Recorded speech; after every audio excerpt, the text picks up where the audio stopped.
தியானம் பற்றி கூறுக. இந்த புருவ மத்திங்கிறதுயா ஒரு ஜெராக்ஸ் தான். உண்மையில் ஒரிஜினல் உள்ள இருக்கு, அதுக்கும் உள்ள வந்தருள் புரிக விரைந்திது தருணம் மாமணி மன்றிலே ஞான சுந்தர வடிவ ஜோதியாய் விளங்கும் சுத்த சன்மார்க்க சத்குருவே என்று வள்ளலார் அவர்கள் சொல்லுவார். எங்க இருக்குன்னா இதுக்கு கீழே, இதுக்கு மேலே, இதுக்கு பின்னாடி. அதுதான் இறைவனோட இருப்பிடம். அங்கே பகர வடிவ குழியிலே, பகர வடிவமான ஒரு குழியிலே ஒரு சிறு புள்ளியாக, ஒரு சின்ன அணுவாக அவன் வீட்டிருக்கின்றான். இறைவன் இருக்கும் இடம் அது. எனவே உங்களுக்கு தெரியும், சைவத்திலேயும் ஏற்கனவே சொல்லப்பட்டதுதான். அந்த முதலிலே அந்த நீங்கள் சொல்லுகின்ற அந்த தியானம் என்பது ஒரு மந்திரத்துடன், ஒரு ஓம் ஓம் அப்படின்லாம் சொல்லுவீங்க, அப்படித்தானே? அது அது உங்களுக்கு தெரியும். முளைப்பு, வைகரி, வைசந்தி, மத்தியமை, அப்புறம் லலாடம் மேலே கொண்டு வந்து அது வந்து முற்று பெறும், முழு சத்தம் அங்கே தான் வரும் அப்படின்னு ஒரு இது. வள்ளலாரும் அதை நித்த நாதாந்த நிலை அனுபவமோ என்று சொல்வார்கள். நித்தம் அந்த நாத, அந்த அதாவது எல்லாத்தையும் முடிச்ச அப்புறமா உங்களுக்கு அங்கே ஒரு நாத ஒலி கேட்கும் அப்படிலாம் சொல்றாங்க. இப்போ நீங்க கேட்ட கேள்வி என்னன்னா, முறையை பற்றி கேட்குறீங்க. வள்ளலார் அவர்கள் அவருடைய வாழ்க்கையிலே கருவிலே திருவானவர், கருவில் கலந்த துணையே என்பார். அவர் எங்கேயும் இப்படி ஒரு இடத்திலே அமர்ந்து தியானம் செய்ததாக நாம் பார்க்க முடியவில்லை. தங்கசாலையிலே நம்பர் 14 வீராசாமி பிள்ளை தெருவில் அவங்க சபாபதி அண்ணன் கூட குடியிருந்த போது அவர்கள் அந்நியார் மாடியிலே ஒரு அறையை ஒதுக்கி ஒரு கண்ணாடியை கொடுத்தார்கள். அதிலே முன்னால் அமர்ந்து அவர் முருகனை பார்த்தார் என்பதெல்லாம் நாம் அவருடைய வாழ்க்கை சரித்திரத்திலே பார்க்கின்றோம். அப்படித்தானே? அதில் வந்து பார்த்தீங்கன்னா உங்களுக்கு இந்த ராஜ யோகம் என்று சொல்லுவார்கள். அதில் வந்து பார்த்தீங்கன்னா அந்த கண்ணாடியில் வந்து நம்மளோட இந்த இதை பார்க்கும்போது நீங்கள் எந்த நிலையில் இருக்கீங்க, எத்தனாவது ஸ்டேஜில் இருக்கீங்க, எந்த தத்துவத்தில் இருக்கீங்க, இப்பொழுது உங்களுக்கு ஓடிக்கொண்டிருப்பது மண் தத்துவமா, நீர் தத்துவமா, நெருப்பு தத்துவமா, வாயு தத்துவமா என்பதெல்லாம் நாம் அதிலே பார்க்கலாம் கண்ணாடியிலே. நீங்கள் அதெல்லாம் அந்த ராஜயோகம்லாம் நீங்கள் அனுபவத்திலே கொண்டு வந்திருந்தீர்களானால் அது உங்களுக்கு தெரியும். அது சதுர வடிவமாகவும், வட்ட வடிவமாகவும், முக்கோண வடிவமாகவும், அரை வட்ட வடிவமாகவும் எல்லாம் இருக்கும். ராஜயோகத்திலே சொல்லப்படுகின்றது. ஆனால் வள்ளலார் அவர்கள் தனியாக இதை பற்றி எங்கேயும் சொல்லவில்லை. இது ஏற்கனவே சைவத்தில் சொல்லப்பட்டதால் அது எப்படி என்பதை அவர் சற்று தெளிந்து கொள்ள அவர் செய்து இருக்கிறார், அவ்வளவுதான். ஆனால் அவர் யாருக்கும் இந்த யோகத்தை பற்றி சன்மார்க்கத்தில் சொல்லப்படவே இல்லை. சன்மார்க்கத்தில் அவர் வந்து நீங்கள் பூர்வ மத்தியில் இதை கொண்டு வந்து நீங்கள் இதை நிறுத்துங்க, இதை பாருங்க அப்படின்னா சொல்லலை.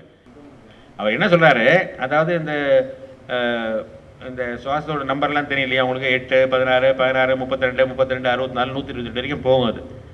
அது அவங்க அந்த ராஜயோகத்தில் கூட என்ன சொல்லுவாங்கன்னு கேட்டீங்கன்னா 24 மணி நேரம் பண்ணியிருக்க மாட்டாங்க. அதுக்கு காலையில் விடியற் காலையில் இத்தனைலேருந்து இத்தனை உண்டு, அப்புறம் இவ்வளோ நேரத்தில் அதே பழக்கமாக இருக்கவங்க, வேற ஒன்றும் இல்லாதவங்க. நம்ம காலையில் எழுந்த உடனே இது பண்ணிட்டு அதை பண்ணிட்டு தண்ணி வந்தால் குழாய் அடிச்சு தண்ணி அடிச்சுட்டு அதை பண்ணிட்டு திரும்பி வேலைக்கு ஒன்றும் பஸ் வருதா இல்லையா தெரியாது, இன்றைக்கி ஸ்ட்ரைக் அப்படிலாம் சொல்கிறோம். நம்ம எங்கே எல்லாம் பண்ண போகிறோம்? இந்த காலத்துக்கு ஏற்றவர் நீங்கள் நிறுத்துங்கள். அவர் கூட சொல்கிறாரு, காலையில் இருந்து உடம்பெல்லாம் நல்லா வெயில் படாமல் மூடிட்டு உலவை வரணும், உழவுதல் வேண்டும், அப்புறம் வெற்றிலை பாக்கெல்லாம் போட்டுட்டு இப்படிலாம் பண்ணணும் அப்படின்னு நித்திய ஒழுக்கத்தில் எழுதியிருக்காருங்கய்யா. நம்ம பண்ண முடியுமாய்யா இதெல்லாம்? காலைல உடம்புல துணிலாம் போத்திட்டு வெய்யப்படாமல் எங்கே யாருங்க வேலைக்கு போகிறது? குழந்தை குட்டிலாம் யாருங்க காப்பாற்றுறது? அதாவது நாம் இந்த உலகத்திற்கு ஐயா அவர்கள் எளிமையான வழி ஜீவகாருண்யம், சத்விசாரம், இதில் இருங்கள். இப்போதைக்கு நாம் அதை செய்து கொண்டிருந்தால் இந்த காலத்திற்கு அது ஏற்புடையது அல்ல. எனவே இனி வருவது ஞான சித்தர் காலம் என்று சொல்லுகின்றார். கர்ம காண்டிகள் அல்ல, பக்தி காண்டிகள் அல்ல, ஞான சித்தர்கள் காலம். அறிவினால் நீ உன்னை தெரிந்து கொண்டு அதன் வழியாக முன்னேறுதல் என்பதுதான் முழுமையாக இருக்க முடியுமே தவிர இதை நம்ம செய்யக்கூடாது அப்படின்லாம் இல்லை. ஆனால் அதை சிறிது நேரம் செய்யலாம். காலையில் ஒரு யாருமே எழுந்திருக்கிறதுக்கு முன்னாடி நீங்கள் ஒரு 1/2 மணி நேரம் இருந்தீங்கன்னா ஓகே. அது மனசை பண்படும், நல்லது தான் நடக்கும், உங்களுக்கு அந்த கான்சென்ட்ரேஷன் இருக்கும் அப்படின்றலாம் உண்மை. ஒரு மாணவன் படிக்கிறார் இருந்தாலும் கூட அதில் கருத்து ஊன்றி படித்தால் 10 நிமிஷம் படித்தா கூட போதும். இன்னொருத்தன் கரடியாக கத்தி 4 மணி நேரம் படித்தா கூட அவன் மார்க் வாங்க முடியாது. ஏன் அப்படின்னா இதனால தான் அந்த நீங்கள் செய்கிற எல்லா வேலையிலும் அந்த கான்சென்ட்ரேஷன் இருக்கணுன்றதுக்காக சொன்னார். ஒரு பயிற்சி. நீங்கள் காலையில் எழுந்திருக்கணும், இந்த மூச்சு பயிற்சி செய்யணும். அப்போ எல்லாமே அந்த இதெல்லாம் சிஸ்டம் கிளியர் ஆகிடும். மனிதனை சாகடிப்பதே வயசானவங்கள பார்த்தீங்கன்னா சளி தான் அடைச்சிக்கும். ஐயமும் தெரிவும் அறுத்தனதுடன் ஐயமும் நீக்கி அருட்பெரும் ஜோதி என்று வள்ளலார் அகவல் ஆரம்பிக்கும் போது 8வது வரியிலே சொல்வார். அந்த சளி தான் அதெல்லாம் போக்குவதற்கு, உடம்பை நல்ல நிலையில் வைத்துக் கொள்வதற்கு இது பயன்படும். கையறவில்லாத கண்பூர்வ பூட்டு என்று சொல்லுகின்றார் ஒரு பாட்டில். கண்டு களி கொண்டு என்றெல்லாம் சொல்வார். அது இது பூட்டு, இந்த பூட்டை நம்ம திறக்கணும். இன்னொரு இடத்துல சொல்வார், பெட்டி இதில் உலவாத பெரும்பொருள் உண்டு, பெட்டி இதில் உலவாத பெரும்பொருள் உண்டு. எனவே இந்த மூலாதாரத்திலிருந்து அதை மேலே ஏற்றி அங்கே கொண்டு நிறுத்தி நாம் உள்ளே இருக்கும் இறைவனை தரிசிக்கலாம். இதனுடைய புறத்தோற்றம் தான் வடலூரிலே அந்த திரைவிலக்கி ஜோதியை காண்பது. எனவே அந்த தியானத்தில் நாம் எப்படி இறைவனை காணலாம் என்பதை யோகிகளும் ஞானிகளும் அவர்களுக்குள்ளேயே வைத்திருந்ததை அது எப்படி இருக்கும் என்பதை புறத்திலே காட்டுவதற்காகத்தான் வடலூரிலே ஞான சபையிலே அதை காட்டுகின்றார். அதில் மிக தெளிவாக இதை சொல்லுகின்றார் என்றால், நிறைய பேர் யோகத்தில் இருப்பாங்க. இப்போ எந்த இடத்துல தான் யோகா கிளாஸ், எங்கே போனாலும் யோகா கிளாஸ் வச்சுருப்பாங்க. ஐயா போல இப்படிலாம் வஜ்ராசனம் அப்படிலாம் உட்காந்து எல்லாம் பண்ணுவாங்க. ஆனால் ஒருத்தரும் எந்த நிலையும் அடைஞ்சது கிடையாது. ஆனால் வள்ளலார் அந்த இடத்துக்கு போகிறதுக்கு முன்னாடி ஒரு சின்ன பலகையை ஒன்று வச்சுருப்பார், ஒரு விளம்பரம். என்ன வச்சுருப்பாங்க அதில்? ஞான சபை உள்ளே போகிறதுக்கு முன்னால் மேலே ஒரு போர்டு இருக்குங்கய்யா, யார் உள்ளே போகலான்னு ஒரு கண்டிஷன் இருக்கும். இதுவரையில் வந்தவர்கள் அதை சொல்லாததினால் பலருக்கு அது அனுபவம் அல்லது சித்திக்கவில்லை. எனவே நீங்கள் அதற்கு செல்லும் முன்னால் இதை பார்த்துவிட்டு செல்லுங்கள் என்று சொல்லுகின்றார். அதை மட்டும்தான் அவர் அந்த வழியிலே கொண்டு காண்பித்து விட்டு நமக்கு அறிவுறுத்தியிருக்கின்றார் என்பதை நாம் கொள்ளலாம். அதனால் இந்த வள்ளலார் வழியிலே சன்மார்க்கத்திலே உள்ள சாதனங்களிலே மிக தெளிவாக சொல்லப்படுகிறது. அந்த நிலைமையை அது சரி என்றும் தவறு என்றும் அதை எப்படி செய்வது என்றும் வள்ளலார் மிக தெளிவாக காட்டவில்லை. ஏனென்றால் இருக்கிறவங்களாம் இப்படியே போயிட்டே இருந்தோன்னா இந்த ஜீவகாருண்ய பணியெல்லாம் ஒன்றும், ஏன்னா இப்போ தவம் பண்ணுறதுக்கு நம்ம ஒன்றும் பண்ண வேண்டாங்க. அப்படியே நம்ம மாத்திரம் இப்படியே உட்காந்து ஏதோ ஆண்டவன் நினச்சிக்கிட்டு இருக்கலாம். ஆனால் இப்போ ஜீவகாருண்யம் பண்ணோன்னா வெளியில் கஷ்டப்படுறதை பார்க்கணும், அவனுக்கு ஓடி போய் உதவி செய்யணும். தவமே செய்கின்றார் எல்லாரும் காண தயவால் அழைக்கின்றேன் கயவாதி தோழி, அவமே போகாமல் ஆடேடி பந்து அருட்பெருஞ்சோதி கண்டு ஆடேடி பந்து ஒரு இடத்துல சொல்லுவார். அந்த பாட்டில் சொல்லுவார். அப்போ அந்த தவமே செய்கின்றாரே கூட நீங்கள் அந்த ஜீவகாருண்யத்திலே இருக்கும் பட்சத்திலே அது 2ஆம் பட்சமாகத்தான் தோன்றும். தவம் என்று நீங்கள் தனியாக சொல்ல வேண்டாம், செய்ய வேண்டாம். இதுவே உங்களுக்கு 1000 கோடி பங்கு அந்த சுத்த உஷ்ணத்தை தரும். எண்டோதெர்மிக் ஹீட் என்று சொல்வார்கள். உஷ்ணம்னா நம்ம சாதாரணமாக என்ன நீத்து போட்டு உடம்ப உஷ்ணத்தை ஏற்றிக்கிறோமே, அது இல்லை. நிறைய பேர் தவத்தில் யோகத்தில் என்னென்னவோ சாப்பிட்டுக்கிட்டு உடம்புல உஷ்ணத்தை ஏற்றி அப்படி இது பண்ணி தீஞ்சே போயிடுவாங்க. அப்படி இல்லை. அப்படி சுத்த உஷ்ணம் அதிலே உங்களுக்கு 1000 பங்கு வரும். எதில் அப்படின்னா இதில் வரும். எதில்? ஜீவகாருண்யத்தில் அப்படின்னு சொல்கிறார். ஏன்னா அந்த காருண்யம் இல்லாமல் செய்யப்படும் எதுவுமே அந்த மனது சுத்தப்படுவதற்கு இப்போ சாதாரணமாக வந்து பார்த்திங்கன்னா இப்போது சட்டையெல்லாம் ஒரு பக்கெட்டில் போட்டு சர்ஃப் பவுடரை போட்டு மிஷினில் போட்டோம்னா அது அழுக்கு போயிடுமானா போகாது. தண்ணின்னு ஒன்று ஊற்றினா தான் அந்த அழுக்கு போகும். அந்த காருண்யம் என்று ஒன்று இருந்தால்தான் உங்கள் மனதிலே உள்ள அந்த அழுக்கு போயிடும். அது அந்த காருண்யம், அந்த அந்த தண்ணி எப்படியோ, அந்த இரக்கம் எப்படியோ, அதை போல நமக்கு இந்த உடம்பிலே, இந்த பிறவியிலே இரக்கம் என்பது வரவில்லை என்றால் நம்மால் எதையும் சாதிக்க முடியாது. நீங்கள் எத்தனையோ பேர் தவமெல்லாம் இருந்தா என்ன ஆனாங்க? தவமே செய்கின்றார், எல்லாரும் காண கூடுறாரு, தயவால் அழைக்கின்றேன் கயவாதை தோழி, அவமே போகாது. எல்லாம் கண்ண மூடிட்டு இருந்தால் மனத்தக தழுக்கராத மௌன யோக ஞானிகள் வனத்தக திருப்பினும் மனத்தக தழுக்கிறார்னு ஒரு பாட்டு இருக்கு. மனத்தகத்திலே அழுக்கு அறாத மௌனத்திலே இருக்கின்ற ஞானிகள் இருக்கின்றார்களே, அவர்கள் வனத்தகத்தில் அவங்க காட்டுக்கு போய் தவம் பண்ணால் கூட என்ன பண்ண போகிறாங்க? ஏன்னா மனத்திலே அழுக்கு போகல. இந்த அழுக்கு போகிறதுக்கு எது வேணும்னா ஜீவகாருண்யம் தான் வழி, வேற வழியே இல்லை. ஏன்னா எல்லாமே என்னதுன்னு வச்சுட்டு இருக்கேன் நான். அப்போ அழுக்கு தானே. ஒரு குருவி கூடு கட்டி வாடகைக்கு விடுதா?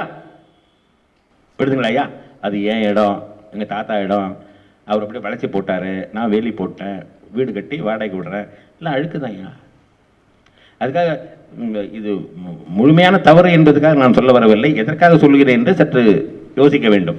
அதாவது நமக்கு இந்த அழுக்கு என்பது என்னன்னு கேட்டிங்கன்னா, எல்லாமே என்னது, அதை நீங்கள் அதெல்லாம் பண்ணுங்க. பண்ணும்போது இதையும் கொஞ்சம் பண்ணுங்க. 6 மாறும் 6 மஞ்சும்னு 6 மாறும் 5 மஞ்சும். இந்த 6லே ஒன்றை நீங்கள் தானத்துக்கு கொடுக்காமல் இருந்தால் அஞ்சும் உலகம் வந்து அஞ்சும். இந்த 5 பூதங்களும் அஞ்சும். அந்த 5 பூதங்களும் அஞ்சும்னா பயப்படும். மழை வருதா? வரல. சரி, தண்ணி போரை போட்டோம், தண்ணி 700 அடி போடுறோம், அது மண்ணுலேருந்து தான் தண்ணி போயிடுச்சு.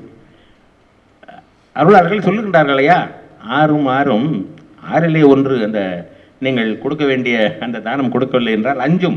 இந்த 5 பூதங்களும் அஞ்சும் எல்லாம் சொல்கிறாங்க. அப்போது அந்த அழுக்கு எனக்கே எடுத்துக்கணும், இதில் இந்த தண்ணியெல்லாம் எடுத்து நான் காசாக்கணும் அப்படின்னு நினைக்கிறோம். எல்லாம் வந்து நம்ம குறைச்சிக்கலாம். நம்மை பொறுத்த அளவிலாவது அதற்கு நாம் ஒரு பிராயச்சித்தத்தை தேடலாம். எனவே இந்த பூர்வமத்திய தியானம் என்பதை, ஏனென்றால் நாம் இங்கே அந்த சன்மார்க்கத்தை பற்றி பேசிக் கொண்டிருக்கும் பொழுது, அவர் வழியிலே நீங்கள் கேட்கும் பொழுது அவர் அதை மிக தெளிவாக, நீங்கள் அதைவிட கோடி பங்கு அந்த எதற்காக நீங்கள் தவம் செய்ய வேண்டும் என்றால் அந்த சுத்த உஷ்ணத்தை பெறுவதற்காக.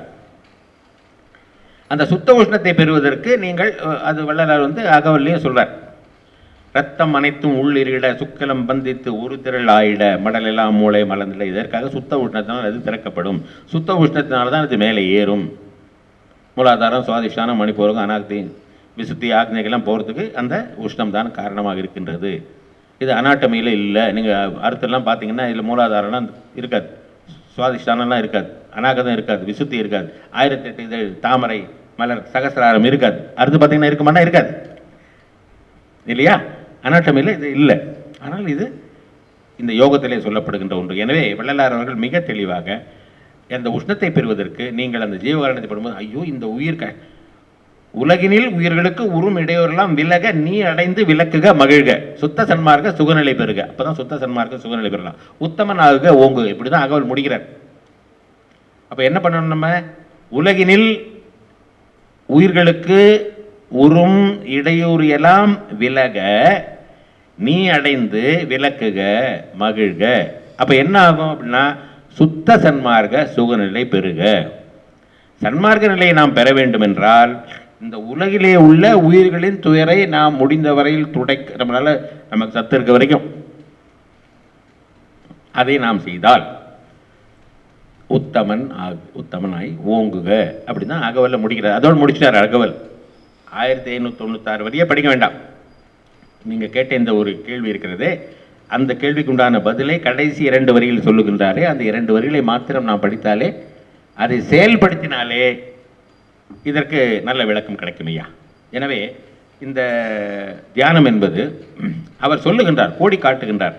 அதை அவர் மிக தெளிவாக அந்த சின்ன வயசில் இருக்கும்போது தங்கசாலையிலே வீராசாமி பிள்ளை தெருவிலே மாடியிலே அந்த கண்ணாடியிலே காட்டியது எதற்காக என்றால் இது எப்படி சித்திக்கிறது என்று அவர் பார்த்தார். ஆனால் அதை விட நாம் அது சுத்த உஷ்ணத்தை பெறுவதால் தான் அந்த வாயிலேருந்து என்ன பண்ணுவாங்க, அப்படி ஹான்னு சொன்னால் அரை வட்டமாக இருக்கும். அப்போது அரை வட்டமாக இருந்தால் இப்போ வந்து எனக்கு இந்த மூச்சு காட்டில் இப்பொழுது நீர் வந்து அந்த இது ஓடிக்கொண்டிருக்கிறது அப்படின்னு சொல்லுவாங்க. எது இப்போ செயல்படுகிறதுனா இப்போ அப்பு அப்படின்னு சொல்லுவாங்க, அதுதான் செயல்பட்டு கொண்டிருக்கிறது. அப்போ கொஞ்சம் நேரம் கத்தி மாறும் அப்படிலாம் சொல்கிறாங்க. ஆனால் அது ராஜயோகம் சொல்லப்படுகிறது. நிறைய பேர் அது யோகம்லாம் பண்ணிட்டாங்க. ஆனால் அது வந்து சித்திக்கவில்லை. உண்மையான ஞானிக்கு அது வழி இல்லை. யோகத்திலே இருக்கலாம். யோகத்திற்கு அப்புறம் ஒரு நிலைமை இருக்குது, ஞானம். எனவே இந்த சன்மார்க்கம் என்பது ஞானத்தை அடிப்படையாக கொண்டதால் அதையும் கடந்து ஒரு செல்லும் நிலை. அதுதான் ஞானத்தில் ஞானம் என்பது 16ஆம் நிலை. அதை வலியுறுத்த வந்தது தான் சன்மார்க்கம் என்பதாக கொள்ளலாம் ஐயா.